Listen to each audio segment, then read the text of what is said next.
പ്രിയമുള്ളവരെ, ഇന്നലെ ഞാൻ വീണത് എങ്ങനെയാണ് എന്നുള്ള വീഡിയോ എടുത്തുകൊണ്ടിരിക്കുമ്പോൾ പെട്ടെന്നത് കട്ടായിപ്പോയി. എനിക്ക് വീഡിയോ ഇങ്ങനെ വെറുതെ പിടിക്കാനല്ലാതെ അത് എഡിറ്റ് ചെയ്യാനൊന്നും അറിയില്ല. ഉടനെ ഞാൻ അത് അപ്ലോഡ് ചെയ്തു. പിന്നെ ചിന്തിക്കാൻ തുടങ്ങി, ഞാൻ എൻ്റെ സ്വന്തം ചിന്തകളാണോ പോലും ഈ പറയുന്നത്? അത് ശരിയാണോ അങ്ങനെ ചെയ്യുന്നത്? അങ്ങനെ പല സംശയങ്ങളായി ഉള്ളിൽ. അപ്പോൾ ഉടനെ ഞാൻ പിന്നെ എന്നാൽ പിടിക്കണ്ടെന്ന് വിചാരിച്ചു, കൂടുതലായിട്ടൊന്നും പറയണ്ടെന്ന് വിചാരിച്ചു. ഉച്ച കഴിഞ്ഞ് ഞാൻ വീണ്ടും എൻ്റെ മനസ്സിലേക്ക് ഇങ്ങനെയുള്ള കാര്യങ്ങൾ വന്നപ്പോൾ ഞാൻ വിചാരിച്ചത് എൻ്റെ ചിന്ത തന്നെയാണോ, ദൈവം ഇത് ആഗ്രഹിക്കുന്നുണ്ടോ എന്ന ഒരു സംശയം. അപ്പോൾ എൻ്റെ മനസ്സിലിങ്ങനെ ചിന്തിച്ചു, ദൈവമേ അങ്ങ് എന്നോട് സംസാരിക്കണമേ എന്ന് മനസ്സിലിങ്ങനെ ചിന്തിച്ചിട്ട് ഞാൻ ബൈബിൾ ഇങ്ങനെ വെറുതെ ഇങ്ങനെ തുറന്നു. അപ്പം ഞാൻ സാധാരണ ബൈബിൾ തുറക്കുമ്പോൾ വലതുവശത്തെ പാരഗ്രാഫിൻ്റെ ഏറ്റവും അവസാനത്തെ സെൻറ്റൻസാണ് വായിക്കാറുള്ളത്. അപ്പം ഞാൻ പതിവ് പോലെ ഇങ്ങനെ മനസ്സിൽ ചിന്തിച്ചതിന് ശേഷം ഞാൻ വിചാരിച്ചു, ശരിയായിട്ട് കർത്താവ് സംസാരിക്കണമെങ്കിൽ മാത്രമേ ഞാൻ ഇനി വീഡിയോ പിടിക്കുകയുള്ളൂ, ഇല്ലെങ്കിൽ ഞാൻ പിടിക്കത്തില്ല എന്ന് വിചാരിച്ചു. എൻ്റെ ചിന്തകളായിരിക്കും എന്ന് വിചാരിച്ചു. ഉടനെ ഞാൻ ബൈബിൾ ഇങ്ങനെ തുറന്നപ്പോൾ എൻ്റെ കണ്ണുടക്കിയ ആ വചനം ഇതായിരുന്നു: എൻ്റെ വാക്ക് വ്യാജമല്ല, ജ്ഞാനത്തിൽ തികഞ്ഞവൻ നിൻ്റെ മുൻപിൽ നിൽക്കുന്നു. ദൈവം ശക്തനാണ്, അവിടുന്ന് ആരെയും വെറുക്കുന്നില്ല. ശക്തിയിലും ജ്ഞാനത്തിലും അവിടുന്ന് പ്രഗത്ഭൻ തന്നെ. ഈ വചനമാണ് പ്രിയപ്പെട്ടവരെ എനിക്ക് ലഭിച്ചത്. ഉടനെ ഞാനിത് ഏത് ചാപ്റ്ററിൽ ഏത് അധ്യായത്തിലെ വചനമാണെന്ന് അറിയാൻ വേണ്ടി നോക്കിയപ്പോൾ മനസ്സിലായി, ഇത് ജോബിൻ്റെ പുസ്തകത്തിൽ 36-ാം അധ്യായത്തിലെ 4-ാം വചനം മുതലുള്ള വചനമാണിത്. അപ്പോൾ എൻ്റെ മനസ്സിനൊരു ആശ്വാസമായി, ഒരു സന്തോഷമായി. ഞാൻ വിചാരിച്ചു, തീർച്ചയായിട്ടും ഞാൻ എൻ്റെ ചിന്തകൾ തുടരാം എന്ന് വിചാരിച്ചു. അപ്പോൾ അതുകൊണ്ടാണ് ഞാൻ എൻ്റെ ഈ നുറുങ്ങ് ചിന്തകളുടെ ഒരു വീഡിയോ ഇങ്ങനെ പിടിക്കുന്നത്. പ്രിയപ്പെട്ടവരെ, ഇന്നലെ ഞാൻ പറഞ്ഞതായിരുന്നു, ഈ ആദവും ഹവ്വയും അവർ ദൈവത്തിൻ്റെ സ്വന്തം ഛായയിലും സദൃശ്യത്തിലും സൃഷ്ടിക്കപ്പെട്ടവരാണ്. അവർ പാപത്തിൽ വീണുപോയി, സാത്താൻ അടിയൊപ്പെട്ടു പോയി. അത് വെറുതെ ഒരു സുപ്രഭാതത്തിലായതല്ല, ക്രമേണയാണ് എന്നാണ് ഞാൻ പറഞ്ഞു വന്നത്. അപ്പോൾ അങ്ങനെ ഈ പിശാച് ഹവ്വായോട് പറഞ്ഞു, ഇല്ലില്ല, ഞാൻ നിനക്ക് ഈ പഴം തരികയില്ല. അവൾ വീണ്ടും കെഞ്ചി ചോദിച്ചു, എനിക്ക് ഒരു പഴം പറിച്ചു താ. അപ്പോൾ സാത്താൻ പറഞ്ഞു, ഇല്ലില്ല, ദൈവത്തിൻ്റെ കൽപ്പന ലംഘിക്കണ്ട. ആദം അങ്ങനെ അറിഞ്ഞു കഴിഞ്ഞാൽ പിന്നെ ദൈവത്തോട് പോയി പറയും, അത് വലിയ പുലിവാലാവും. എനിക്ക് പിന്നെ ഏദൻ തോട്ടത്തിൽ കയറാൻ പോലും ഒരു പക്ഷേ പറ്റിയെന്ന് വരില്ല. പെട്ടെന്ന് ഹവ്വ പറഞ്ഞു, ഇല്ലില്ല, ഒരിക്കലുമില്ല, ഞാനിത് ആദത്തോട് പറഞ്ഞിട്ട് വേണ്ടേ, ഞാനിത് ആദത്തോട് പറയുകയില്ല.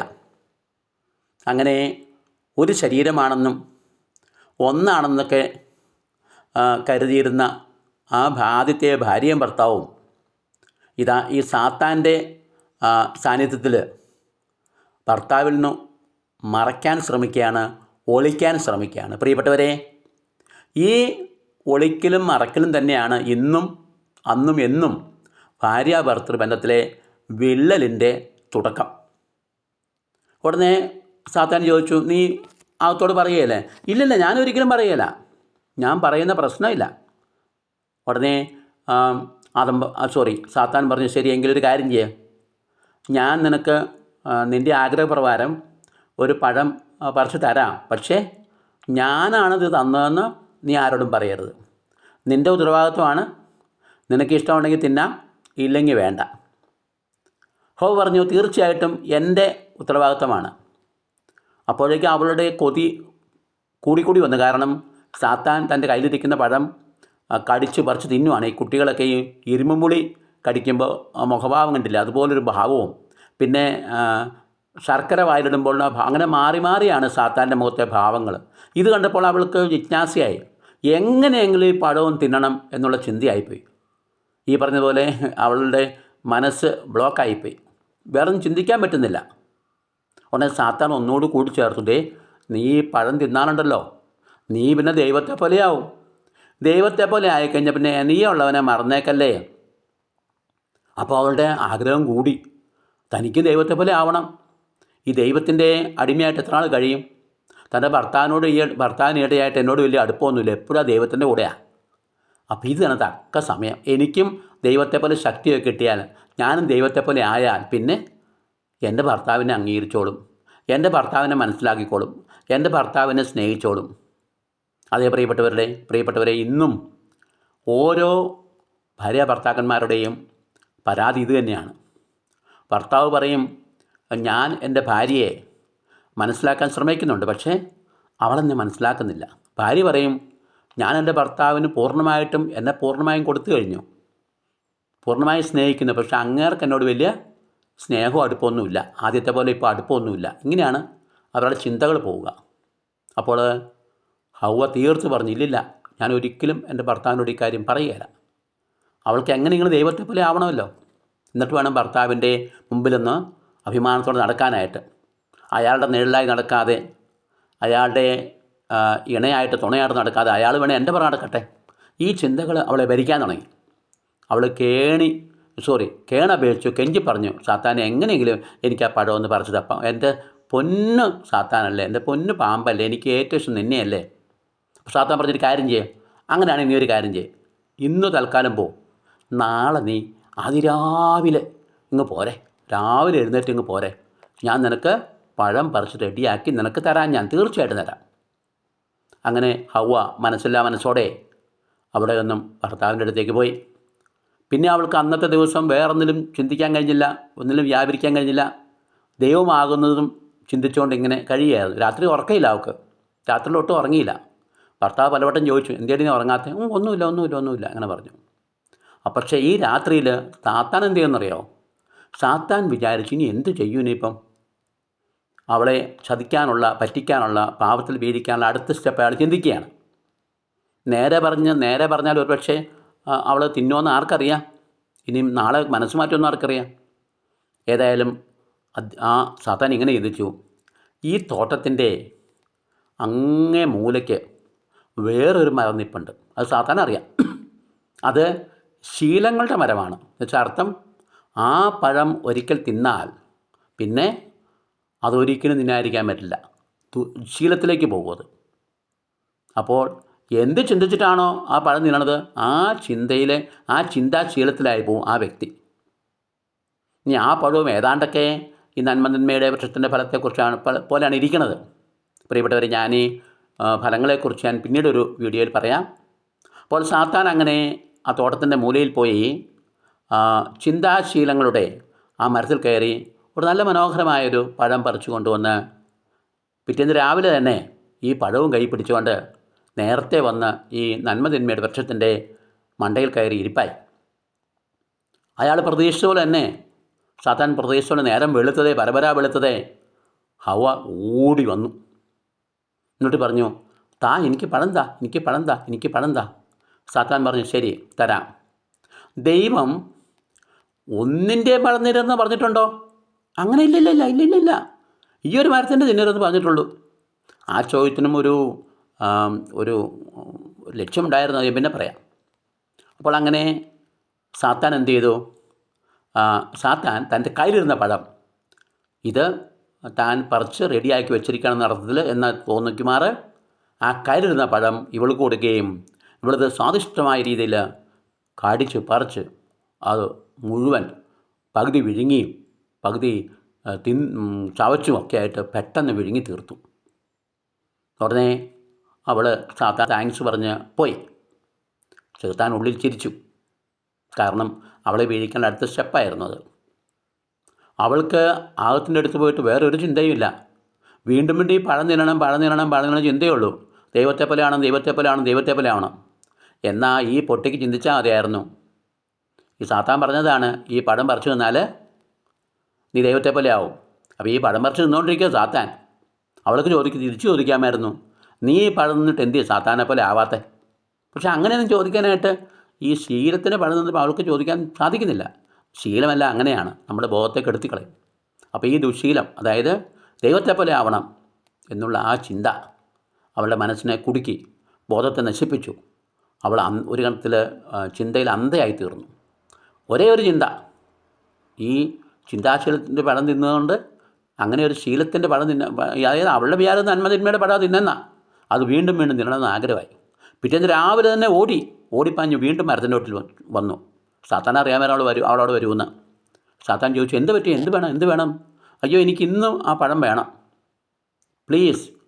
അപ്പോൾ സാത്താൻ പറഞ്ഞു, നോ, ഇനി തരില്ല, ഞാൻ തന്നതല്ലേ, പ്ലീസ്.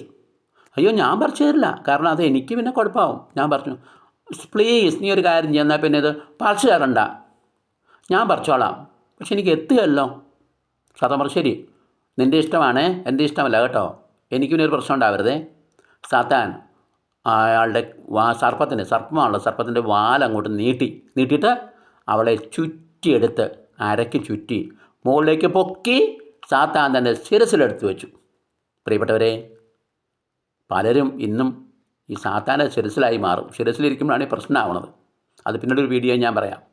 അങ്ങനെ സാത്താൻ്റെ ശിരസിലിരുന്ന നമ്മുടെയൊക്കെ ആദ്യത്തെ അമ്മാവ് ഹൗവ വളരെ സന്തോഷത്തോടെ, വളരെ അഭിമാനത്തോടെ കണ്ണിൽ കണ്ട ആദ്യത്തെ നന്മതിന്മയുടെ വൃക്ഷത്തിൻ്റെ ഫലം അത് പറിച്ചെടുത്തു.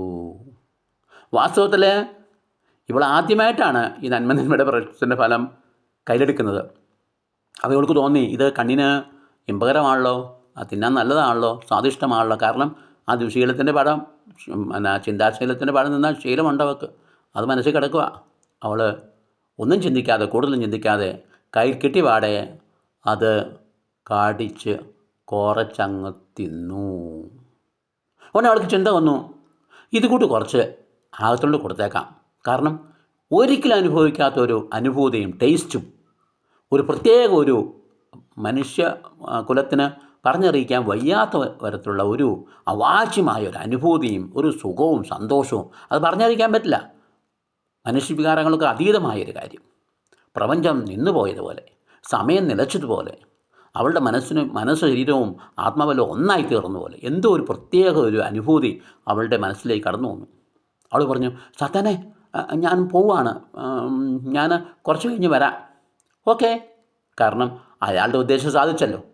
ഉടനെ ഹൗവ പകുതി തിന്ന ആപ്പിളുമായിട്ട് ഓടി തൻ്റെ ഭർത്താവിൻ്റെ അടുത്തേക്ക് ചെല്ലുവാണ്, പകുതി തിന്ന പഴവും നീട്ടിപ്പിടിച്ചുകൊണ്ട്. അപ്പോൾ അവൻ ചോദിച്ചു, എന്താടിയത്? ഇത് പഴം. ഏത് പഴം? നന്മതിന്മയുടെ വൃക്ഷത്തിൻ്റെ ഫലം. അയ്യോ, ചതിച്ചോ? ദൈവം തിന്നരുതെന്ന് പറഞ്ഞതല്ലായിരുന്നു ഇത്, നീ പിന്നെ എന്തിനാ തിന്നത്? അവ പറഞ്ഞു, നോ, സത്യാവസ്ഥയൊന്നും അല്ല. ഈ പഴം തിന്നാൽ നമ്മളും ദൈവത്തെ പോലെ ആവും. അങ്ങനെ ആകാതിരിക്കാൻ വേണ്ടിയാണ് ദൈവം എന്ത് ചെയ്തത്? തന്ത്രപൂർവ്വം ഈ പഴം തിന്നരുതെന്ന് നമ്മളോട് കൽപ്പിച്ചേക്കണം. അതുകൊണ്ട് അതിലൊരു കഥയില്ല. ഞാൻ ഈ പഴത്തിൻ്റെ പകുതി തിന്നത് എൻ്റെ കണ്ണുകൾ തുറന്നു. നോക്കിക്കേ, എൻ്റെ ബുദ്ധിക്ക് പ്രകാശമായി. ഞാനത് ഒരു പുതിയ വ്യക്തിയായതുപോലെ എനിക്ക് തോന്നുവാണ്. ഞാനിപ്പോൾ ആകാശത്തിലും ഭൂമിയിലുമല്ല നിൽക്കുന്നത്, അതിൻ്റെ അപ്പുറത്തേക്കാണ് എൻ്റെ ചിന്തകൾ പോകുന്നത്. അത്രമാത്രം എനിക്കൊരു അനുഭവമാണ്. ഇതൊന്ന് അറിയണം, അനുഭവിച്ചറിയണം, പറഞ്ഞാലത് മനസ്സിലാവില്ല. നീ വേഗം ഇതങ്ങ് തിന്ന് എന്ന് പറഞ്ഞ് അവൾ സന്തോഷപൂർവ്വം സ്നേഹപൂർവ്വം ആദത്തിൻ്റെ വായിലേക്ക് വച്ചു കൊടുത്തപ്പോൾ ആദം പറഞ്ഞു, നോ, എനിക്ക് തിന്നാൻ പറ്റില്ല, ദൈവത്തിൻ്റെ കൽപ്പനയാണ്. ഉടനെ ഹൗവ പറഞ്ഞു, എനിക്ക് കാര്യം മനസ്സിലായി, നിനക്ക് എന്നോട് ഒട്ടും ഇഷ്ടമില്ല. വലിയ കാര്യമായിട്ട് അസ്ഥിയുടെ അസ്ഥിയും മാംസത്തിന് മാംസം എന്നൊക്കെ പറഞ്ഞ് എന്നെ കൊണ്ടു നടന്നിട്ട് ഇപ്പം എനിക്ക് കാര്യം മനസ്സിലായി. കാര്യത്തിലെടുക്കുമ്പം തനിനിറം മനസ്സിലായി, നിനക്ക് എന്നോട് ഇഷ്ടമില്ല. അല്പമെങ്കിലും ഇഷ്ടമുണ്ടായിരുന്നെങ്കിൽ നീ പെട്ടെന്ന് തിന്നിയല്ലേ. ഞാൻ തരുന്നതൊക്കെ നീ തിന്നുന്നതല്ലേ, പിന്നെ ഇത് തന്നെ കുഴപ്പം. അപ്പോൾ നിനക്കെന്നോട് സ്നേഹമില്ല. നീ ഇത് തിന്നുന്നില്ല എങ്കിൽ ഇതാ നമ്മുടെ ബന്ധം എന്നേക്കുമായിട്ട് പോവുകയാണ്, തീരുവാണ്. ഞാൻ ഡൈവോഴ്സ് ചെയ്യാൻ പോവാണ് നിന്നെ. ആദ്യത്തെ ഡൈവോഴ്സിൻ്റെ ചിന്ത. അപ്പോൾ ഡൈവേഴ്സിൻ്റെ അമ്മയാണ് ഹൗവ. ഉടനെ അവൾ വീണ്ടും പറഞ്ഞു, തിന്നുന്നുണ്ടോ? ഉടനെ ആദം പറഞ്ഞു, നോ, തിന്നാൻ പറ്റില്ല, നീ ഡൈവോഴ്സ്. ഉടനെ ഹൗവ അടുത്ത് ട്രിക്കിറക്കി. ഇരുന്നില്ലെങ്കിൽ ഞാൻ പോയി തൂങ്ങിച്ചാവും. ഞാൻ ആ മരത്തെ കയറി കെട്ടി തൂങ്ങിച്ചാവും. നീ ആയിരിക്കും ഉത്തരവാദി. എൻ്റെ ജീവൻ പോയാലും നീ ആയിരിക്കും എൻ്റെ ഉത്തരവാദി. ദൈവം നിന്നെ ശിക്ഷിക്കും, നോക്കിക്കും. ഞാൻ ഇപ്പം തന്നെ പോവുകയാണ്. ആ നന്മതിനുള്ള പക്ഷത്തിൻ്റെ ഫലത്തിൻ്റെ ആ മരത്തിൻ്റെ മണ്ടയിൽ കയറി ഞാൻ ഇപ്പം തന്നെ തൂങ്ങിച്ചാവും, ഒരു വള്ളിയിട്ട് കെട്ടിയിട്ട്. ഇപ്പം ഞാൻ പോവുകയാണ് എന്ന് പറഞ്ഞ് അവൾ ചുണ്ടി പിടിച്ച് അവൾ വഴക്കുണ്ടാക്കി നന്മതിരുമ്പയുടെ വൃക്ഷത്തിൽ നിൽക്കുന്ന ആ ഭാഗത്തേക്ക് പോകാൻ ആരംഭിച്ചു. ഉടനെ ആദം പറഞ്ഞു, നീ നിൽക്കേ, ഒന്നുകൂടി ഒന്ന് ചിന്തിക്കേ. അവൾ പറഞ്ഞു, എനിക്ക് ചിന്തിക്കാനൊന്നുമില്ല, നിങ്ങൾ വേണേൽ ചിന്തിച്ചു എന്താ ചെയ്യേണ്ടതെന്ന്. തിന്നുന്നോ ഇല്ലയോ, യെസ് ഓർ നോ, എനിക്കിത് അറിഞ്ഞാൽ മതി. ഉടനെ ആദം